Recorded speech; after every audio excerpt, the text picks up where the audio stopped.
Shoranur railway സ്റ്റേഷന് പിൻഭാഗത്തുള്ള ഗണേശഗിരി തെക്കേ റോഡിൽ 2 trolley ബാഗുകളിൽ നിറച്ച കഞ്ചാവുമായാണ് 2-അംഗ സംഘം പാലക്കാട് ഡാൻസ് ഓഫ് സംഘത്തിന്റെയും ഷൊർണൂർ പോലീസിന്റെയും പിടിയിലാവുന്നത്.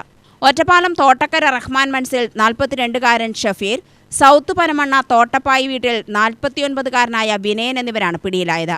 2 വലിയ ട്രോളി ബാഗുകൾക്കുള്ളിൽ പ്ലാസ്റ്റിക് കവറുകൾ നിറച്ച 30 കിലോ കഞ്ചാവാണ് ഇവരുടെ കൈവശം ഉണ്ടായിരുന്നത്.